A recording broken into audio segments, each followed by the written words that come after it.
우리는 이사할 때 고민하는 부분이 하나 있습니다. 잔금 입금 전에 이삿짐을 먼저 넣어도 될까? 별거 아닐 것 같지만 이 문제로 인해 예상치 못한 상황이 벌어질 수 있습니다. 부동산 계약에서 잔금이란 단순히 돈을 보내는 일이 아닙니다. 잔금을 완납해야 비로소 집에 대한 권리가 온전히 이전되기 때문이죠. 쉽게 말해 잔금을 내기 전까지는 집이 내 것이 아닙니다. 그렇다면 잔금 전에 이삿짐을 넣으면 어떤 문제가 생길까요?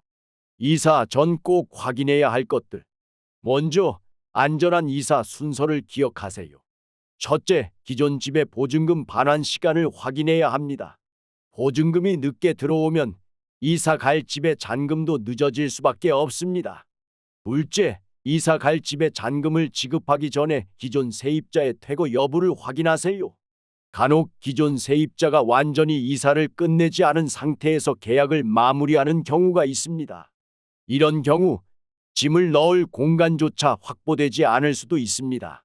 셋째, 잔금이 완납된 후에 이삿짐을 들여놓으세요. 집이 완전히 내 소유가 된 이후에야 마음 놓고 짐을 정리할 수 있습니다. 이제 본격적으로 잔금 전에 이삿짐을 넣었을 때 발생할 수 있는 문제들을 살펴보겠습니다. 잔금 전 이삿짐 반입이 위험한 이유. 실제 사례, 이런 일이 있었습니다. 사례 1, 대출 지연으로 인한 문제. A씨는 새 집으로 이사를 앞두고 있었습니다. 이사 날짜는 정해져 있었지만 잔금 입금이 오후 늦게나 가능할 것 같았습니다. A씨는 어차피 오늘 잔금을 입금할 거니까 이삿짐부터 먼저 넣어도 괜찮겠지라고 생각했습니다. 집주인도 큰 문제 없을 거라며 비밀번호를 알려줬습니다. 그런데 오후가 되자 은행에서 연락이 왔습니다. 대출 실행이 지연되면서 잔금 지급이 다음 날로 미뤄진 것입니다.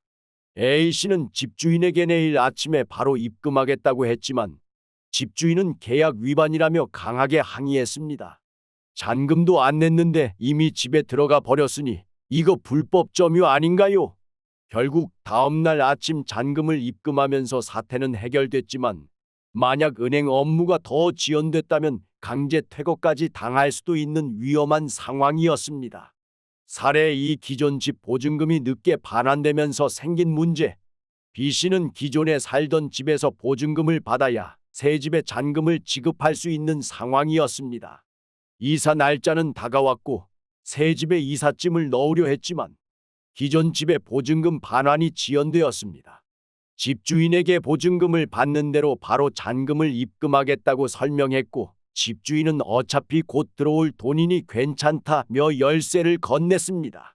그런데 예상과 달리 기존 집의 새 세입자가 계약을 취소하면서 보증금 반환이 며칠 더 지연되었습니다.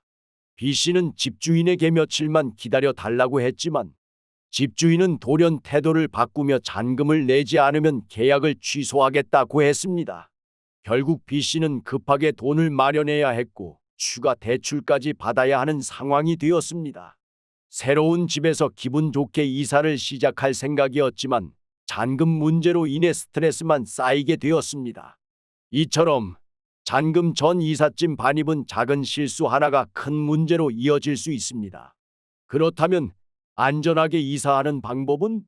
잔금이 완납되기 전에는 절대 이삿짐을 먼저 넣지 않는다. 열쇠나 비밀번호도 함부로 넘기지 않는다. 계약서 상의 잔금 지급일과 이사일을 명확히 조율한다. 가능하면 부동산 중개인과 함께 계약 절차를 진행하며 문제 발생 시 즉시 상담한다. 작은 실수가 몇 년간의 분쟁으로 이어질 수도 있습니다.